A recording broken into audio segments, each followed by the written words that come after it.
तो हेलो नमस्ते अस्सलाम वालेकुम और सारे देवी देवताओं की जय। भाई जो लोग ध्यान कर रहे हैं और उनको फोरहेड के ऊपर बहुत सारे लोग को ऐसा लग रहा है चींटी चल रही है, स्पाइडर के वेब जैसा लग रहा है, कुछ लोगों को बॉक्स, ट्रायंगल, ओम, त्रिशूल ये सब घूमता हुआ दिख रहा है, किसी को लायन, टाइगर और ऐसी चीज़ें दिख रही है। तो ये सिद्धियाँ होती है और ये छोटी सिद्धियाँ है। छोटी का मतलब इसका कोई काम नहीं, ऐसा नहीं है। छोटे काम जैसे सुई का काम अलग है, तलवार का अलग है, एरोप्लेन का अलग है, वैसे ये छोटी सिद्धियाँ है। तो ये सारी जो फोरहेड के पास घूम रही है, सर के ऊपर घूम रही है, आज्ञा चक्र की सिद्धियाँ है। जो भी ध्यान करेगा नॉर्मली 5-10 मिनट, 15 मिनट या 2 घंटे तक ये आजू बाजू में घूमेगी रह के। मतलब आप ध्यान करने बैठे हो तो आपको 10-15 मिनट तक दिखाई देगा, फिर नहीं दिखाई देगा। तो क्योंकि तुम्हारा वो इतनी देर से इसके लिए तुम्हारे को दिखाई दे रही है क्योंकि तुम्हारे अभी तक ब्रेन में तुमने उस लेवल पे मेडिटेशन को लेके नहीं आया ताकि वो जगह ले सके।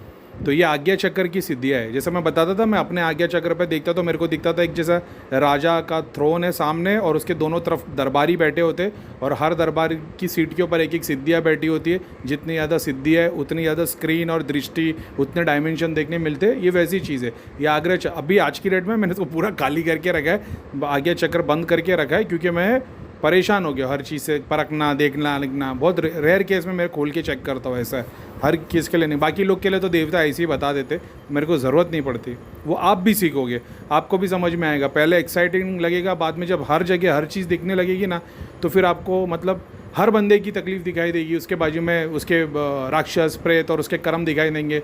तो तुमको फिर तुम उससे लड़ते रह जाओगे, इसके लिए जाप, उसके लिए जाप, यहाँ से प्रेत उठा, वहाँ से प्रेत उठा।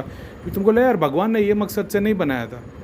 फिर तुमको कर्मों की साइकिल समझ में आएगी, तुमको समझ में आएगा। बस सबके लिए दुआ करते जाओ। ये नहीं कि भाई इसके लिए भी जाप करो, उसके लिए भी जाप करो, उसकी सिद्धियाँ मोक्षधाम भेज दी, उसके पीछे 4 चुड़ैले वो मोक्षधाम भेज दी। ऐसा नहीं, वो समझ में आएगा कि ये कर्मों के सिद्धांत है भगवान के बनाए हुए। दुआ करते जाओ, जाप करते जाओ, लेकिन वहाँ तक पहुँचने के लिए सिद्धियाँ लगेगी। तो ये सारी आज्ञा चक्र की सिद्धियाँ है, ठीक है।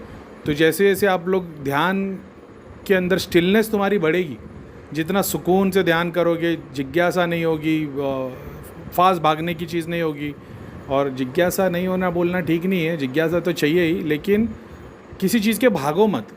स्टिल बैठे रहो, रिसीवर बन के अपने आप चीज़ें तुम्हारे पास आएगी। तुम उस चीज़ के पीछे भागोगे ना तो फिर वो नहीं, वो चीज़ तुम अचीव कर पाओगे। तो ये वो सिद्धियाँ है जो तुम देख रहे हो हाथ पैर के पास, रिस्ट के पास। जैसे मेरे पुराने वीडियो में धाम के लोग देखते थे कि करीम भाई आपके हाथ के ऊपर फोराम से मंत्र घूमते हुए दिखाई दे रहे, और चेस्ट के ऊपर और बाइसेप्स पे, कमर के पास, पेट के पास एक मंत्रों की साइकिल बनी है, वो सर्कल बनी है, गोल गोल घूमते हुए दिखाई दे रही। तो उस टाइम पे लोगों को पता नहीं था क्या है। तो ये सारी बहुत सारी अलग अलग मंत्रों की सिद्धि होती है, यंत्रों की होती है, तंत्र की होती है। ये ब्रह्मांड में बहुतों की ऐसी ही घूम रही है।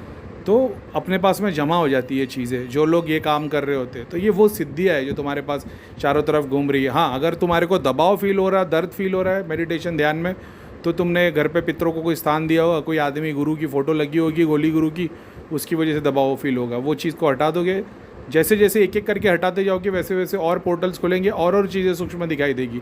फिर और चीज़ें तुमको दिखाई देगी, घर में ये चीज़ नेगेटिव इफेक्ट दे रही है, कोई फ़ोटो फ्रेम हो सकता है, कोई कुछ हो सकता है। वो तुमको बाद में समझ में आएगा उसका साइंस क्या है।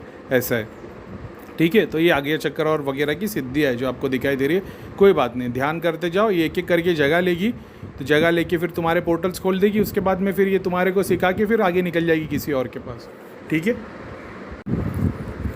जिन लोग के आज्ञा चक्र के ऊपर सिद्धियाँ घूम रही है ना, मैं इनको ये क्या बोलते हैं, सजेस्ट करूँगा कि ओम के मंत्र पे मेडिटेट करो। मैंने जो टेलीग्राम के ये वाले ग्रुप में मैंने डाला हूँ कि मैंने कुछ म्यूज़िक और कुछ म्यूज़िक नहीं, क्या बोलेंगे उसको, जो यूट्यूब पे जो मंत्र दिए हुए ना वीडियो किसी और चैनल के, जो मैंने बोला या तो मैंने इसको सिद्ध किया या तो मैं इनको सुन के मेडिटेट करता हूँ। तो उसमें जो एक ओम का मंत्र है, या अगर ऐसे यूट्यूब पे कोई ओम का मंत्र तुमको मिल जाता है, उस पे मेडिटेट करो। आँख बंद करो और वो ओम की ध्वनि पे ओम को रिपीट करो, या ओम को बजने दो और अंदर अपना मानसिक जाप करो।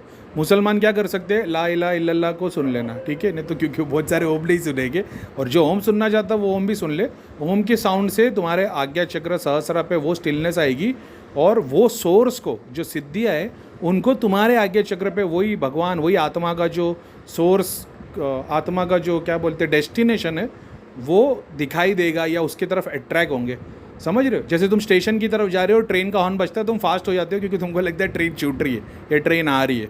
तो ये वैसा है कि ओम का साउंड तुम्हारे को सोर्स पे लेके आता है, तुम्हारे को नहीं, जो भी चीज़ जो भी जिस को साउंड जा रहा होगा उन लोग अपनी सोर्स पे आते हैं, तो उसी तरीके से वो सिद्धियाँ तुम्हारे सोर्स पे आएगी आज्ञा चक्र पे, ठीक है।